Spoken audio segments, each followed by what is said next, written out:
다 같이 자리에서 일어나셔서 하늘에 가득 찬 영광의 하나님 찬양드리면서 우리 하나님께 예배로 나아가겠습니다.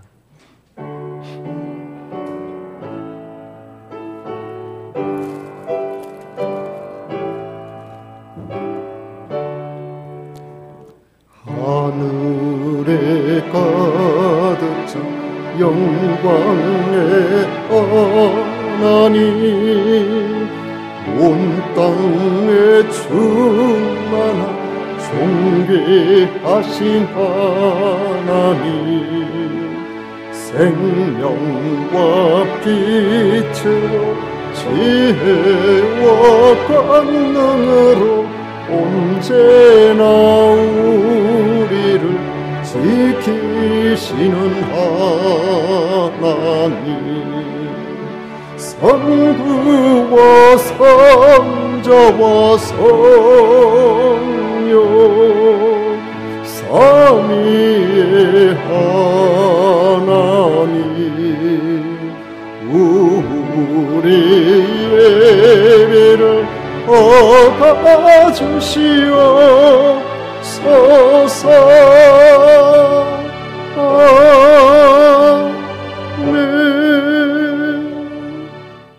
오직 여호와는 그 성전에 계시니 온 천하는 그 앞에서 잠잠할지니라. 아멘.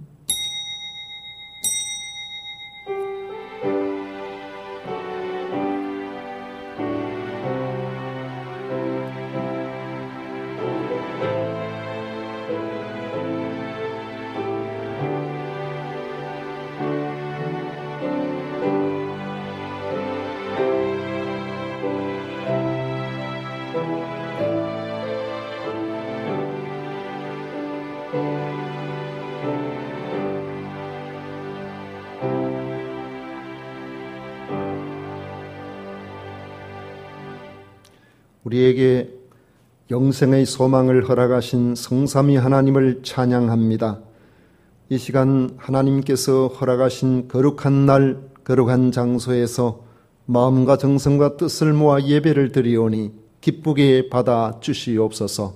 예수님 이름으로 기원하옵나이다. 아멘. 찬송가 10장 다 같이 부르겠습니다.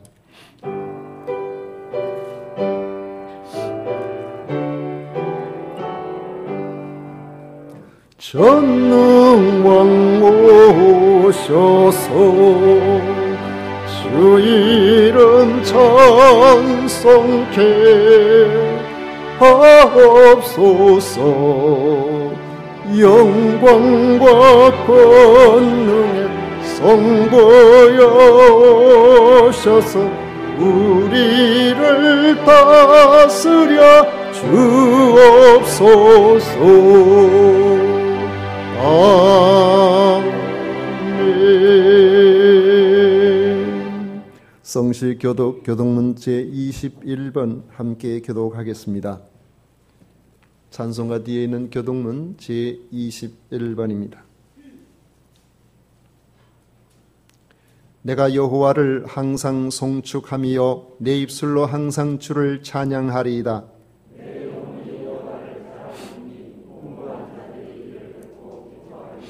나와 함께 여호와를 광대하시다 하며 함께 그의 이름을 높이세.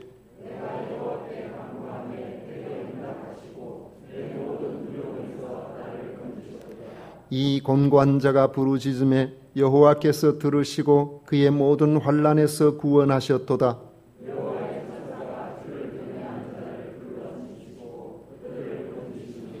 너희는 여호와의 선하심을 맛보아 알지어다. 그에게 피하는 자는 복이 있도다.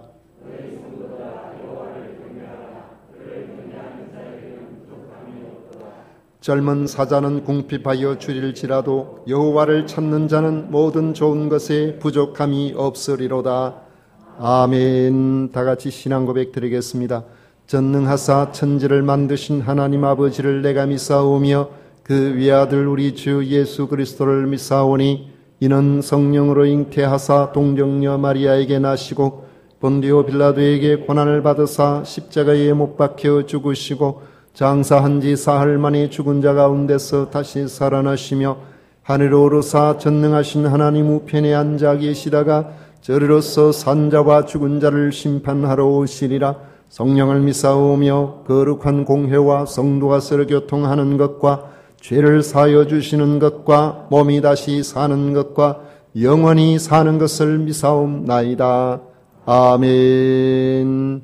다 같이 자리에 앉으셔서 찬송가 304장 함께 부르겠습니다.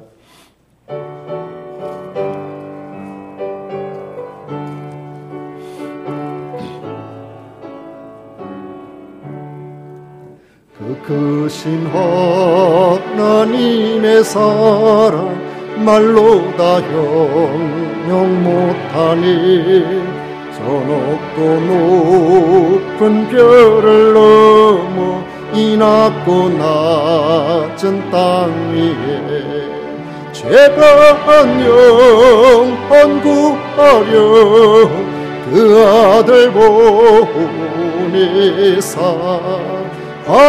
감옥제물 삼으시고 죄 용서하셨네. 하나님 크신 사랑은 증량다 못하네.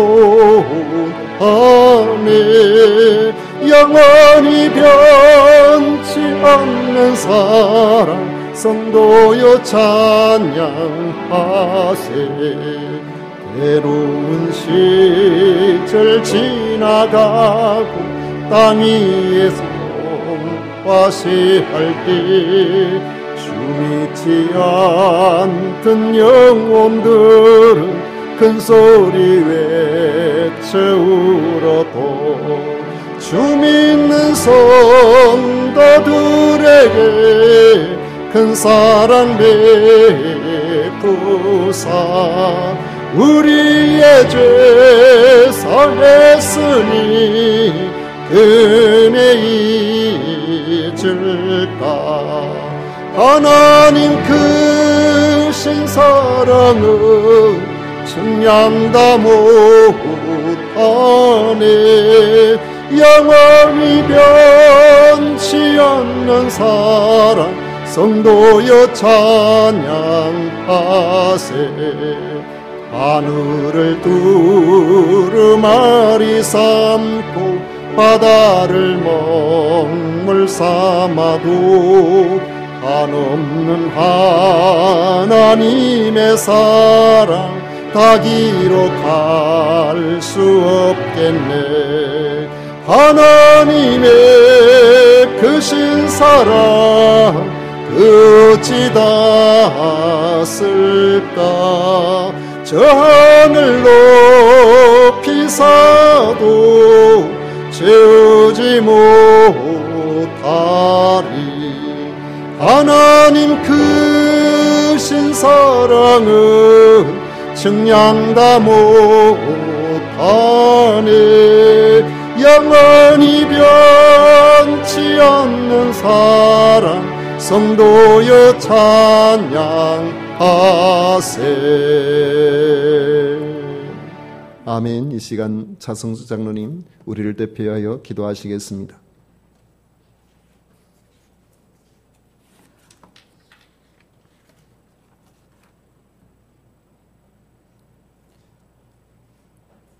영광과 찬송을 영원토록 받으시기에 합당하신 전능하신 하나님 아버지, 오늘 성도님들 거룩한 주일을 맞이하여 건강한 모습으로 하나님께 예배드릴 수 있도록 인도하신 은혜에 감사드립니다.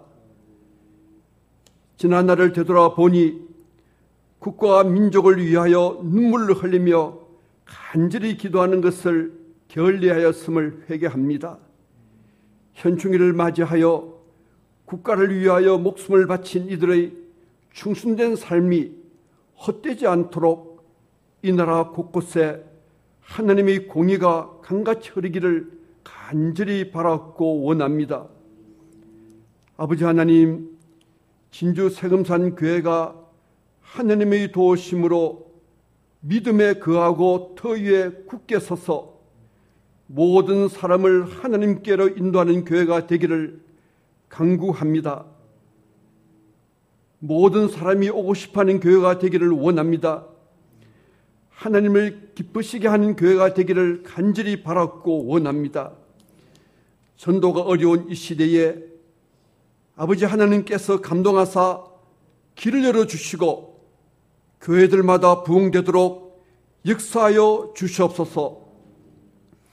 코로나19 가운데서도 우리 성도님들 어려움 당하지 않도록 지켜주시고 시냇가에 심은 나무가 철을 따라 열매를 맺듯이 우리 성도님들이 수고가 주 안에서 풍성한 열매를 맺어서 하나님 주시는 평안과 행복을 누리며 그리스도의 사랑을 널리 전파하는 성도님들이 다 되게 하여 주시옵소서.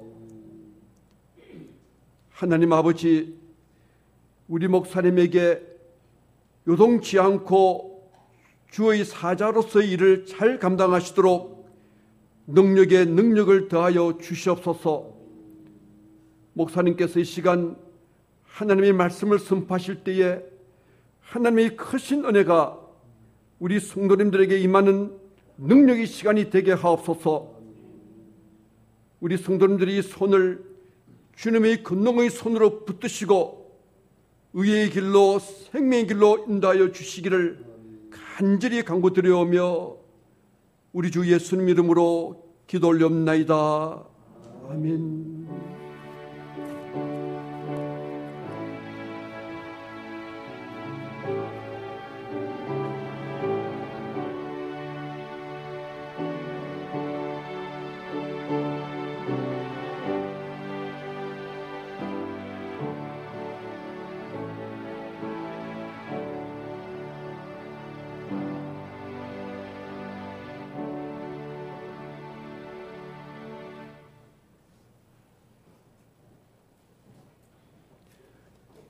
이 시간 우리에게 주신 하나님의 말씀은 마가복음 8장 22절부터 26절까지 말씀입니다. 마가복음 8장 22절부터 26절까지 말씀을 우리 모두 찾으셔서 함께 읽도록 하겠습니다. 찾으셨으면 22절부터 다 같이 읽습니다. 벳세다의 이름에 사람들이 맹인 한 사람을 데리고 예수께 나와 손대시기를 구하거늘 예수께서 맹인의 손을 붙잡으시고 마을 밖으로 데리고 나가사 눈에 침을 뱉으시며 그에게 안수하시고 무엇이 보이느냐 물으시니 쳐다보며 이르되 사람들이 보이나이다.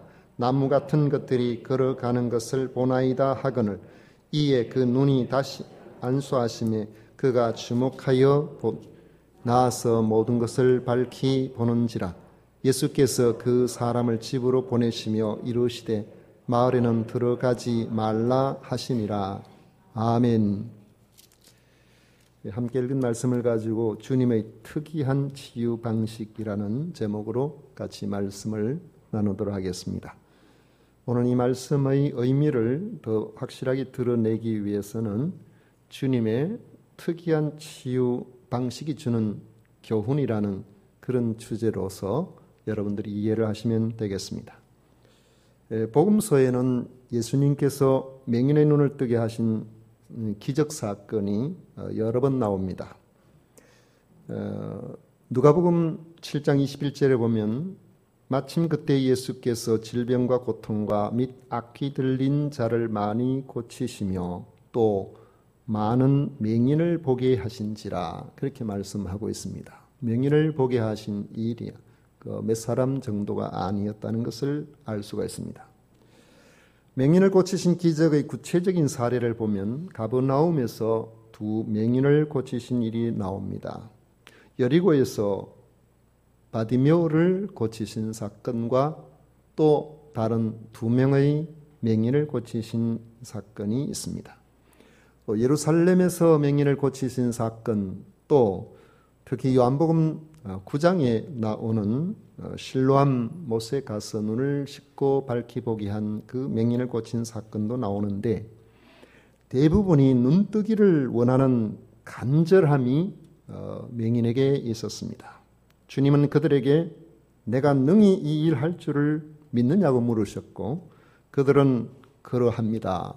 주님께서 눈을 뜨게 하실 수 있는 줄로 믿습니다라는 이런 믿음의 대답을 할 때에 예수님께서는 너희 믿음대로 되라고 말씀하시고 눈은 밝아졌습니다. 그런데 우리가 함께 읽은 말씀을 보면 맹인의 눈을 뜨게 하신 기적이라는 점에서는 같지만 그 과정이나 성격이 많이 다름을 보게 됩니다. 맹인이 믿음으로 주님께 나온 것이 아니라 사람들이 그를 주님께 데리고 왔고 주님이 그에게 믿음으로 인도하시는 과정 속에 그 눈이 밝아졌던 것입니다. 예수님이 베세다에 이르렀을 때에 사람들이 맹인 한 사람을 데리고 예수님께 와서 고쳐달라고 했습니다. 예수님께서 맹인을 치료하신 방식으로 볼 때에 맹인 스스로가 고침을 받고 싶어서 나온 것이 아님을 확실히 알 수 있습니다. 맹인이 자신의 눈이 밝아지기를 간절히 소원하니까 사람들이 그를 데리고 예수님께 나온 것이 아니라는 겁니다. 오히려 앞을 보지 못하고 더듬거리며 사는 것을 보는 주변 사람들이 그를 안타깝게 여기고 예수님께 데리고 나온 것입니다. 특히 사람들이 예수님께 맹인에게 손을 대시기를 구하였던 말은 맹인 자신의 능동적인 행동에 의해서가 아니라 그를 데리고 나온 사람들이 예수님께서 안수해 주시기만 하면 나을 수 있을 것이라는 그 믿음으로 그렇게 했다는 것을 보여줍니다. 어디에도 이 맹인이 스스로 자기 시력을 회복하기 위해 기대를 하거나 간절히 예수님께 구했다는 내용이 나오지 않습니다. 그런데 사람들이 예수님께서 맹인에게 손을 대어 고쳐주기를 구했지만 예수님은 그들이 구하는 대로 즉시 시행하지 아니하셨습니다. 손을 대어 고쳐달라는 말은 사실상 안수해서 고쳐달라는 그 말입니다. 예수님께서 그들이 구하는 대로 안수해서 고쳐주신다면 이 일은 간단하게 끝날 일입니다. 그러나 그렇게 하지 아니하셨다는 겁니다. 예수님은 맹인의 손을 붙잡으시고 마을 밖으로 데리고 나가셨습니다. 손을 붙잡으시고 마을 밖으로 데리고 나갔다는 말은 그가 다른 사람의 도움이 없이는 전혀 앞을 가늠할 수 없는 완전한 맹인 상태였다는 것을 확인시켜 줍니다. 그를 돌부리에 걸려 넘어지지 않게 하시려고 잘 붙잡고 마을 바깥에까지 데리고 가신 것입니다. 그리고 거기서 눈에 침을 뱉으시며 안수하셨다고 했습니다. 이에 예수님께서 그 맹인 한 사람의 치유를 위해서 집중하시는 인간적인 그리고 인격적인 진지함을 엿보게 합니다. 예전에 부흥회를 하게 되면 지금은 부흥회를 많이 하지도 않고 부흥회를 한다고 해도 자기 교회 성도 중심이었지만 예전에는 부흥회를 하면은 주변에 많은 곳에서 몰려와서 그 부흥회에 참여했습니다. 한 30년 전에만 해도 진주에도 그랬습니다. 그런데 부흥회를 하게 되면 마칠 때쯤 되면 강사로부터 안수를 받기 위해서 나오는 사람들이 많이 있었습니다. 물론 대부분의 강사들이 간절히 기도하며 안수를 해주기는 하지만은 안수해주는 강사 목사님과 안수받기를 원하는 그런 사람과의 관계에서 인격적으로 그렇게 관계가 맺혀지지는 않습니다. 강사 입장에서는 많은 사람들이 그에게 나오기 때문에 그가 누구인지 아마 그의 관심을 갖지 않을 것입니다. 관심을 가질 수도 없죠. 많은 사람들, 처음 보는 사람들인데. 그리고 그들에 대해서 기억도 하지 못합니다. 제가 예수님을 믿게 된 계기가 된 그런 치유 사건이 있었던 날의 안수도 생각해 보면 강사 목사님이 저에게 안수하신 것은 1초도 걸리지 않았던 것 같습니다. 그냥 그 부흥회 때에 많이 앉아있는 모든 사람들에게 예수님께서는 능력을 가지고 계시고 지금도 예수님은 여러분들을 치유할 수 있습니다. 여러분들이 몸이 아픈 곳에 있으면 자기 손을 얹고 같이 기도하십시다. 그래가지고 그냥 자기 아픈데 손 얹고 막 간절하게 기도하고 있는데 강사 목사님이 지나가면서 머리를 그냥 한번 석석석 대면서 그냥 지나갔어요. 그러니 그 강사 목사님하고 어떻게 인격적인 관계가 되겠습니까? 병이 나았는지 안 나았는지 그분은 어찌 알겠습니까? 내가 누구인지 전혀 모르죠. 그냥 지나간 거예요. 근데 하나님께서 역사하셔서 하나님께서 치유할 이들을 치유해 주신 겁니다. 그런데 주님은 맹인이 겪고 있는 고통에 대한 연민으로 그에 대한 인간적인 그리고 인격적인 유대감을 가지기를 원하셨습니다. 그를 붙잡으시고 가셨다는 것을 볼 때에 마을 바깥으로 나아가면서 그로 하여금 앞을 잘 보지 못하니까 돌부리에 차이지 않도록 그쪽으로 말고 이쪽으로 오세요. 저리 갑시다. 아마도 예수님께서 친절하게 그를 잘 안내해서 그렇게 그를 하여금 저 마을 밖에 사람들이 적은 곳으로 데리고 간 것으로 보입니다. 그의 손을 붙잡고 그렇게 가고 있는 그 예수님의 자상하심에 맹인은 예수님께 아마도 호감을 가지게 되었을 것입니다. 아마 주님에 대해서 지금까지 듣기는 들었었지만은 뭔가 모르는 궁금함이 생겼을 것입니다. 주님은 닫혀있는 맹인의 마음을 여시려고 일반 사람들과 격리된 조용한 곳으로 데리고 가신 겁니다. 눈에 침을 뱉으셨다는 말씀은 당시 일반적인 치유한 방식이기도 합니다마는 예수님께서 직접 침을 눈에다가 뱉었다기보다는 아마 손에 침을 뱉어 눈에 발랐다고 보는 것이 나을 것입니다. 우리 어릴 때도 그런 경우가 많이 있잖아요. 침 뱉어가지고 그냥 이렇게 문지르면 나을 거라고 그렇게 엄마가 아이들한테 그렇게 한 것이 기억이 납니다. 마가복음 8장 23절 이 말씀을 공동 번역해 보면 예수께서는 소경의 손을 잡고 마을 밖으로 데리고 나가서 그의 두 눈에 침을 바르고 했습니다. 뱉었다고 안 돼 있고 바르고 손을 얹으신 다음 무엇이 좀 보이느냐 이렇게 물으셨다는 겁니다. 이 맹인은 자신이 자발적으로 치유를 사모하여 찾아오지도 않은 자신을 세밀하게 돌봐주시는 예수님께 치유와 상관없이 인간적으로 호감을 가지게 되어서 마음이 열리게 되었던 것입니다. 맹인의 눈에 안수하신 후에 예수님께서 그에게 친절히 말씀하십니다. 무엇이 보이느냐? 예수님의 질문을 받은 이 사람은 사람들이 보인다고 대답했습니다. 아직 선명하게 보이지는 않았기 때문에 나무 같은 것들이 걸어가는 것을 보나이다 했습니다. 이 맹인의 병이 보이지 않는 그 눈이 아직까지 완전히 회복된 것이 아니고 점차적으로 나아가고 있다는 것을 볼 수가 있죠. 그런데 이 맹인의 표현을 보면 그가 날 때부터 아무것도 보지 못한 날 때부터 볼 수 없는 사람으로 태어난 것은 아니었다는 것을 알 수 있죠.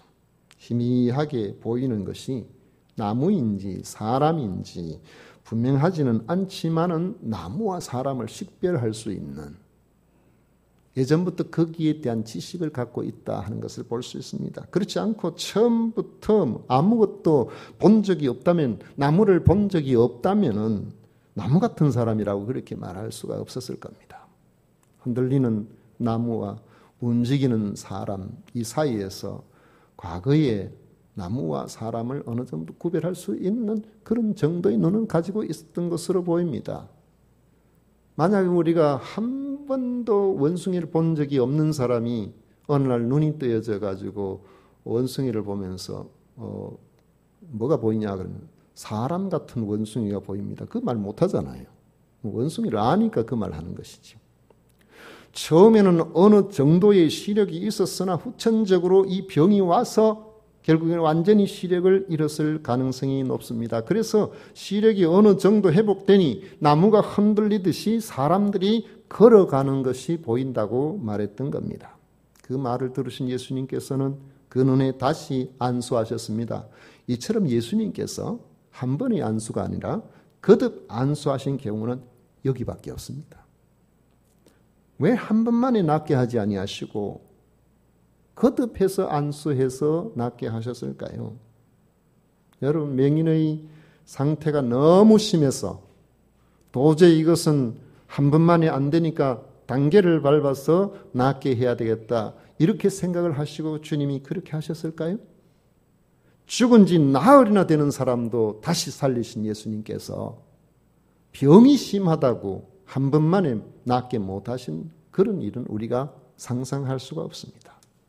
분명하게 밝히고 있지는 않지만은 믿음이 없던 맹인을 믿음의 세계로 이끄는 과정으로 우리는 이것을 이해를 해야 합니다. 맹인은 자신의 시력이 회복될 것이라는 생각 자체를 하지 못하고 나온 사람입니다. 사람들이 예수님께 데리고 가달라고 부탁해서 예수님께 나온 것이 아니라 오히려 사람들이 그 애를 설득해서 한번 가보자고 해서 왔다는 사실을 생각해 볼 때 그렇습니다. 이처럼 치유에 대한 소망이나 치유를 해 주실 분에 대한 신뢰가 없는 사람은 주님께 나오지도 않고 주님께서 그가 주님께 나왔다고 하더라도 주님께서 치유를 해 주신 경우가 거의 없습니다. 이런 사람은 예수님이 필요하지 않기 때문에 예수님을 의지하지도 않는 겁니다. 믿음이 없는 곳에는 기적도 없습니다. 그러므로 주님께서는 오늘 여기 이 말씀에서 보이는 것처럼 이 맹인에게 하나님께서 주시는 놀라우신 은혜의 자리로 친히 이끌어 가시는 것을 보게 된다는 것입니다. 본문에 나오는 맹인은 비록 억지로라도 사람들의 이끌어 줌의 자신을 맡겨서 예수님 앞에 나오게 된 것이고 그래서 예수님을 만나게 되었습니다. 이런 사람에게는 예수님을 향하여 먼저 마음이 열려야 될 것입니다. 주님으로 말미암은 치유의 기대를 가져야 됩니다. 그때 자신을 치유해 주신 분이 하나님의 아들 그리스도이심을 믿는 믿음으로 나아가게 되어 있는 것입니다. 예전에 그런 분이 계셨어요. 학교 교장 선생님, 교장 출신이었는데 연세가 70이 그 당시에 좀 넘은 분인데 주변에서 부인 되시는 분은 집사님이었고 교회를 좀 가보자고 교회 가면 좋다고 그렇게 했는데 이분이 교회를 오셨는데 인도를 받아서 오니까요. 와서 목사가 무슨 말을 하는지 내가 한번 듣고 평가를 해보자. 이런 생각을 가지고 왔기 때문에 저 뒤에 앉아 계시는데 다리를 꼬고 예배 드릴 때 다리 꼰다는 것은 주님께 대한 그런 헌신된 부분이 아직까지 마음에 인격적인 관계가 되어 있지 않다는 것을 의미한다고 볼 수도 있거든요. 다리를 꼬고 앉아가지고 팔짱을 해가지고 몸을 뒤로 제껴서 그렇게 보고 있었어요. 그분이 한동안 그랬었어요. 그런데 세월이 흘러서 이제는 그분의 믿음이 들어가니까 자세가 좀 달라지게 되었고 그분이 일제시대 일본에 가서 공부를 하고 돌아오신 그 당시로서는 아주 엘리트인데 자기한테 배운 그런 사람들 가운데서 지인주 지역에는 아주 유명한 인사들이 참 많았습니다. 그런데 이런 분이 한 번은 가정에 신방을 갔더니만은 제가 갑자기 갔던 그때는 항상 갑자기 가지 연락하고 그렇게 가는 경우 아닙니까? 갔더니만은 청마루에서 뭘 음식을 자꾸 잡수고 계시다가 제가 가니까 갑자기 자리에서 벌떡 일어나서 이 음식 가지고 있는 이 그릇을 가지고 어떻게 할 바를 알지 못해가지고 이 방 갔다가 저 방 갔다가 왔다 얼마나 당황을 하시는지. 나중에 그분이 몸이 좀 불편해서 경상대 병원에 입원을 했었던데 제가 병문안을 갔더니만은 침대 위에 딱 무릎을 꿇고 그렇게 엎드리시더니만은 목사님 이놈이 죄인입니다 하면서 눈에 눈물을 얼마나 흘리시는지 하나님께서 은혜를 그에게 주신 것입니다. 자존심, 자만감, 교만 그 지역에서는 내가 그래도 어떤 사람인데 하는 그 평생을 그렇게 산 분인데 주님께서 그를 만져주시니까 어린아이처럼 바뀌게 되었던 것입니다. 그가 예수님께 오늘 이 맹인이 예수님께 나오게 될 때에 그는 아직까지 예수님에 대해서 별 관심이 없는 사람이에요. 그럼 주님께서 그의 손을 붙잡으시고 그를 인도하시고 안내하시고 그에게 친절하게 그렇게 해나가는 그 과정 속에서 점점 마음이 열리고 생각이 달라지고 주님 앞에 대한 기대가 생기게 되고 눈이 점점 좋아지는 역사가 일어나게 된 것입니다. 이 사람은 예수님께서 이렇게 하실 때에 그가 그 눈을 주님께로 향하는 그 마음, 영적인 눈이 주님께로 향하는 이런 자세가 생기게 되었습니다. 맹인은 자신의 눈이 희미하게 남아 보이는 것에 희망을 가지게 되었던 것입니다. 그리고 주님께 완전한 치유에 대한 소망을 가지게 되었을 것입니다. 이에 예수님께서 그 눈에 다시 안수하셨고 오늘 말씀에 보면 그가 주목하여 보았다라고 말씀하고 있습니다. 이 말은 뚫어질 듯 자세히 바라보았다는 것입니다. 드디어 맹인은 주님의 안수하심과 자신의 치유가 깊은 관련이 있다는 사실을 알고 진지하게 안수의 결과를 살피려고 했던 것입니다. 이때 희미하게 보이던 눈의 시력은 완전히 회복되어서 모든 것을 똑똑하게 보게 되었습니다. 완전한 치유가 일어나게 된 것입니다. 샤워를 하면은 김이 서려가지고 유리가 부었게 돼서 잘 안 보인 그런 경우가 생기죠.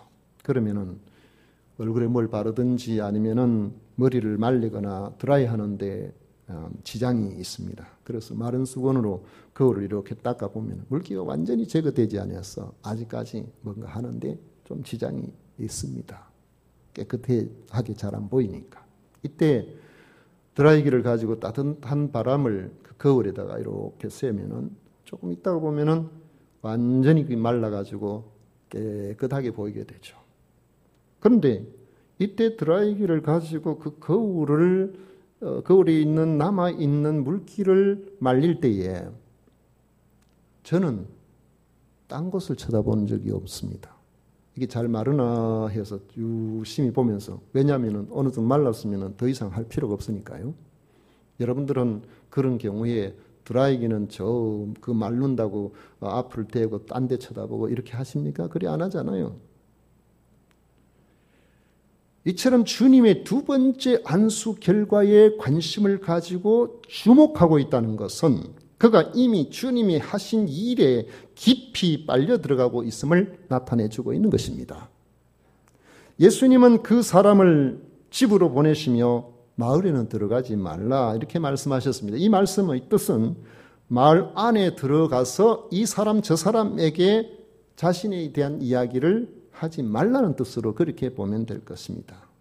다른 고대 사본에 보면은 마을 안에 있는 어느 누구에게도 말을 하지 말아라. 이 말의 문제, 이걸 가지고 첨가되어 있는데요. 킹 흠정역에 보면은 이 본문에 대해서 그분께서 그를 집으로 돌려보내며 이르시되 마을에 들어가지도 말고 또 마을의 아무에게도 말하지 말라 하시니라. 그렇게 말씀하고 있습니다. 이 말씀이 충돌이 일어나지 않으면 집을 가려면 마을로 가야 되잖아요. 그런데 충돌이 일어나지 않게 우리가 꼭 구태여 해석을 한다면은 아마 이 맹인이 살고 있는 집이 마을 안쪽에 있지 아니하고 마을 바깥에 있지 않았을까. 그리고 마을 안길로 가지 않고도 자기 집으로 들어갈 수 있는 그런 뭔가 있지 않았을까. 이렇게까지 우리가 상상을 해볼 수는 있습니다만은, 이처럼 예수님이 행하신 기적으로 맹인의 믿음의 눈이 열리는 이 사건은 27절 이하에 예수님께서 빌립보 가이사라에 가셨을 때에 제자들을 향하여 질문하신 내용과 연결이 된다는 것을 알 수가 있습니다. 예수님께서 제자들에게 사람들이 나를 누구라 하느냐 이렇게 물으셨을 때 제자들이 대답했습니다. 28절에 보면 제자들이 여짜와 이르되 세례 요한이라 하고 더러는 엘리야 더러는 선지자 중의 하나라 하나이다. 예수님을 보고요, 세례 요한이나 혹은 엘리야나 선지자 중에 하나라고 하는 그런 말을 하는 사람은 예수님에 대해서 찾아와서 예수님의 말씀을 듣고 기적을 본 사람들 중에서 그렇다는 이야기예요. 이런 사람들은 예수님을 볼 때에 보통 사람들과 다르다는 것을 이미 알고 있는 사람들입니다. 바리새인과 같은 사람들은 예수님을 봐도 기적을 봐도 이렇게 보질 않았어요. 그냥 예수님을 하나님의 모든 하시는 일들을 혼란시키는 그런 사람 정도로 보았지 예수님에 대해서 긍정적으로 보지를 않았다는 겁니다. 말하자면 이 맹인이 예수님께 나오기 전의 상태 이런 사람 이런 경우는 아예 예수님에 대해서 호감을 갖지 못한 사람이라면 오늘 예수님께서 사람들이 나를 누구라 하느냐라고 물으실 때 그 사람들은 이 맹인에게 한 번의 안수로 희미하게 보이는 것 같은 그런 상태라고 우리가 이해를 할 수가 있을 것입니다. 예수님은 다시 제자들을 향하여 너희는 나를 누구라 하느냐고 그렇게 물으셨습니다. 이때 베드로가 대답하기를 주는 그리스도시니이다. 예수님에 대해서 전혀 관심이 없던 사람들이 예수님이 행하신 기적을 보면서 희미하게 영적인 눈이 뜨이다가 마침내 베드로와 같이 선명하게 그 영안이 열려서 주께서 그리스도라는 사실을 알게 되는 것과 연결이 되는 겁니다. 예수님을 전혀 알지 못하던 우리들이 사람들의 관심에 의해서 예수님께 나아오게 되고 예수님이 자상하신 일들로 서서히 주님을 향하여 마음이 열리게 되는 것과 같습니다. 우리는 우리가 원하는 문제 해결의 단계가 있겠지만은 예수님은 이런 번거로운 단계를 거쳐서라도 우리의 영적 안목이 완전히 열려지기를 원하시는 것입니다. 사람 생각에는 한번 안수 탁 하면은 그 순간 눈이 확 밝아지면은 우와 이분이 그리스도가 아니냐 이렇게 생각하고 믿고 받아들이고 평생 그리스도를 자신이 주로 섬기며 살아갈 것처럼 생각하기 쉽지만은 이 사람도 건짐을 받고 저 사람도 눈이 뜨고 저 사람도 눈이 뜨게 되면은 어느 순간에 그 기적의 가치가 평범하고 보편적으로 우리가 산소를 쉬는 것처럼 귀하게 여기지 않는 그래서 주님과의 인격적인 관계를 잘 모르고 사는 그래서 주님을 그리스도로 모시는 이 삶에 있어서 그가 가까이 오지 못하는 경우가 흔히 있는 것이 바로 우리의 연약함과 우리의 죄성 때문에 그런 것입니다. 그래서 주님께서는 때로는 우리가 그리스도 안에서 살면서도 여러 가지 문제, 여러 가지 일들, 우리가 원하는 것과 다른 이런 단계를 거쳐가면서도 너는 나 없이 살 수 없어. 너는 나와 함께 살아야 돼. 너는 나의 특별한 존재야. 그걸 알게 하시기 위해서 여러분들을 참고 이끄시고 여러분의 손을 잡고 여러분들에게 진리의 길로 인도하시는 줄로 믿으셔야 됩니다. 우리에게 있어서 주님에 대한 관심이 어디까지 이르렀는지 우리는 날마다 자신을 살필 수 있는 이런 겸손하고 진지한 자세로 주님과 우리 사이의 관계에 관심을 가져야 됩니다. 그리고 마침내 주님이 하신 일을 온전히 주목하는 단계까지 믿음이 나아가서 하나님이 하신 후회가 없으신 그 결과를 밝히 보는 날에 우리가 이르러야 된다는 것입니다. 오늘 우리 모두가 우리에게 주어진 육신의 각가지 문제들과 그 너머에 주님께서 우리에게 원하시는 창조주 하나님, 구원주 하나님께서 우리로 하여금 참된 관심, 영원한 관심으로 우리를 부르신 그 부르심의 자리에 나아갈 수 있는 우리 모두가 되시기를 축원합니다. 기도하겠습니다. 고마우신 하나님 아버지, 크신 은혜에 감사드립니다.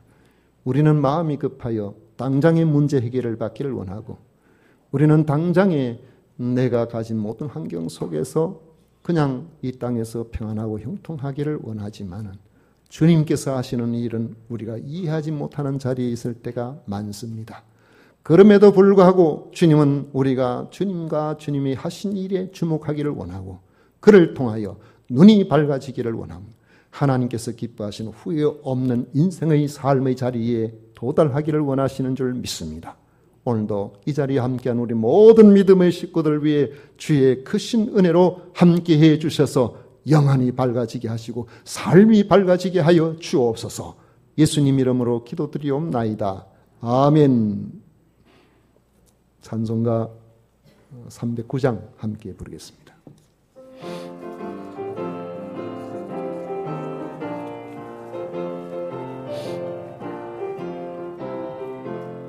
목마른 내 영혼 주가 이미 허락한 그 귀한 약속 그저 갈망합니다.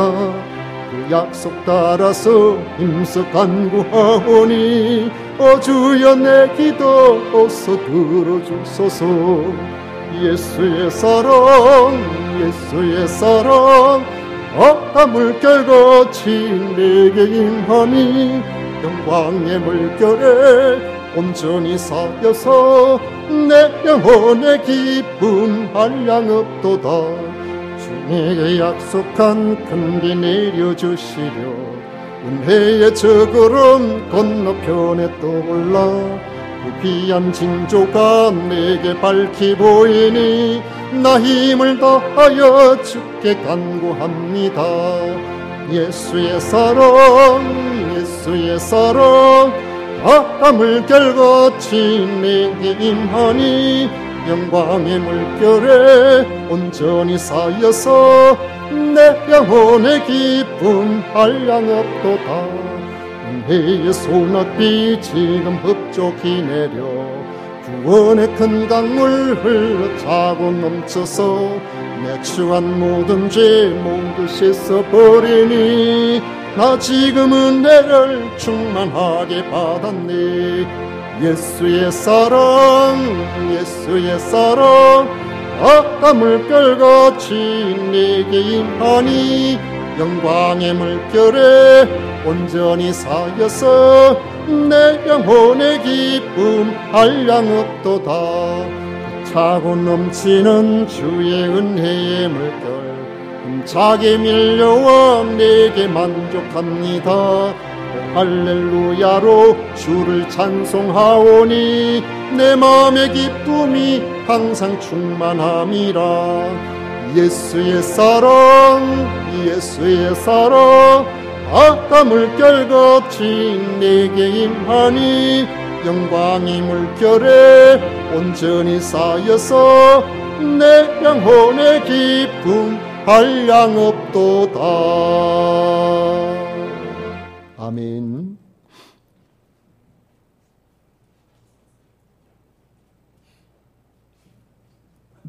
우리 하나님께 드린 예물 위해서 봉헌 기도 올려드리도록 하겠습니다. 크고 놀라우신 우리 하나님 아버지 그 은혜의 진심으로 감사를 드립니다. 오늘도 거룩한 날을 주의 날로 알고 주님 앞에 나와 예배할 수 있도록 해주신 것은 하나님의 특별한 사랑을 받은 하나님의 자녀임을 증명해 주는 일이라고 믿습니다. 주님 앞에 나올 때에 천지 만물이 주님께서 만드셨고 주님의 것이고 우리도 주님께 속해 있음을 고백하는 마음으로 아버지 하나님 오늘도 주 앞에 귀한 예물을 구별하여 드립니다. 소득의 10분의 1을 구별합니다. 건축헌금, 선교헌금, 주일헌금을 구별합니다. 감사의 예물을 드립니다. 드린 이 모든 것 주님께서 기쁘게 받으셔서 천하보다 귀한 영혼을 구원하는 귀한 일에 잘 쓰임을 받을 수 있도록 인도하시고 드린 손길들마다 천배만배로 갚아주시고 하나님께서 우리 삶의 주인 되심을 능히 저들의 모든 경제적인 삶에도 증거될 수 있도록 주님께서 복에 복을 더하여 주시옵소서. 오늘도 아버지 하나님 주님 앞에 나온 믿음의 식구들을 일일이 기억하여 주셔서 저들의 마음의 소원을 이루시고 주님께서 주인 되심을 밝히 보여주시기를 간절히 원합니다. 김수임 집사님 큰아들 김균섭 생일 감사 헌금 드립니다.